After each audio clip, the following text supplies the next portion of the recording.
This is the second part of Carson McCullers, sorry, The Heart is a Lonely Hunter.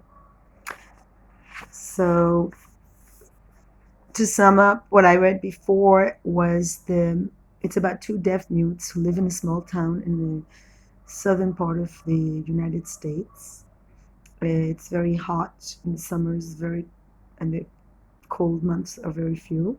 They live together about 10 years in a sort of routine where they take care of each other. And now, the last sentence I read before was singer. That's um, the deaf mute that was the more responsible one. Brought out his suitcase and packed the best of their joint possessions, which shows what a person. It shows his character is very generous. So let's continue. Antonopoulos made himself a lunch to eat during the journey. In the late afternoon, they walked arm in arm down the street for the last time together. It was a chilly afternoon in late November, and little huffs of breath showed in the air before them. Charles Parker was to travel with his cousin, but he stood apart from them at the station. Antonopoulos crowded into the bus and settled himself with elaborate preparations on one of the front seats. Singer watched him from the window, and his hands began desperately to talk for the last time with his friend. But Antonopoulos was so busy checking over the various items in his lunchbox that for a while he paid no attention. Just before the bus pulled away from the curb, he turned to Singer, and his smile was very bland and remote, as though already they were many miles apart. The weeks that followed did not seem real at all. All day Singer worked over his bench in the back of the jewelry store, and then at night he returned to the house alone. More than anything, he wanted to sleep. As soon as he came home from work, he would lie on his cot and try to doze a while. Dreams came to him, and he lay there half asleep, and in all of them Antonopoulos was there. His hands would jerk nervously, for in his dreams he was talking to his friend, and Antonopoulos was watching him. Singer tried to think of the time before he had ever known his friend. He tried to recount to himself certain things that had happened when he was young, but none of these things he tried to remember seemed real. There was one particular fact that he remembered, but it was not at all important to him. Singer recalled that, although he had been deaf since he was an infant, he had not always been a real mute. He was left an orphan very young and placed in an institution for the deaf. He had learned to talk with his hands and to read.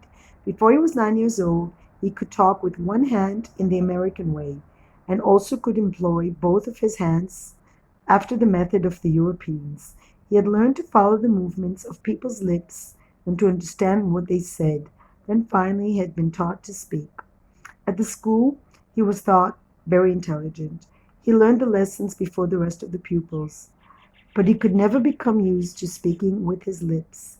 It was not natural to him, and his tongue felt like a whale in his mouth. From the blank expression on people's faces to whom he talked in this way, he felt that his voice must be like the sound of some animal, or that there was something disgusting in his speech. It was painful for him to try to talk with his mouth, but his hands were always ready to shape the words he wished to say. When he was 22, he had come south to this town from Chicago, and he met Antonopoulos immediately. Since that time he had never spoken with his mouth again, because with his friend there was no need for this. Nothing seemed real except the 10 years with Antonopoulos. In his half dreams he saw his friend very vividly, and when he awakened, a great aching loneliness would be in him. Occasionally he would pack up a box for Antonopoulos, but he never received any reply, and so the months passed in his empty, dreaming way. In the spring a change came over Singer. He could not sleep, and his body was very restless. At evening he would walk monotonously around the room, unable to work off a new feeling of energy.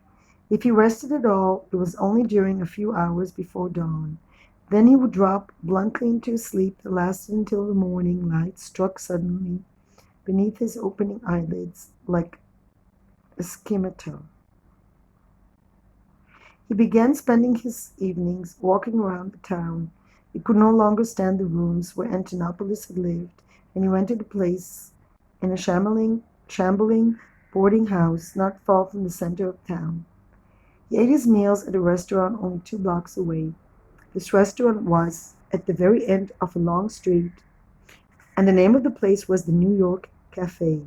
The first day he glanced over the menu quickly and wrote a short note and handed it to the proprietor. Each morning for breakfast, I want an egg, toast, and coffee, 15 cents.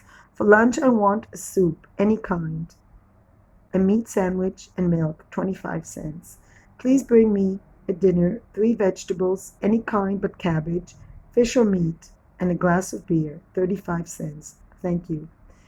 The proprietor read the note and gave him an alert, tactful glance. He was a hard man of middle height, with a beard so dark and heavy that the lower part of his face looked as though it were molded of iron. He usually stood in the corner by the cash register, his arms folded over his chest, quietly observing all that went on around him. Singer came to know this man's face very well, for he ate at one of his tables 3 times a day. Each evening the mute walked alone for hours in the street. Sometimes the nights were cold, with the sharp wet winds of March. It would be raining heavily, but to him this did not matter. His gait was agitated, and he always kept his hands stuffed tight into the pockets of his trousers. Then, as the weeks passed, the days grew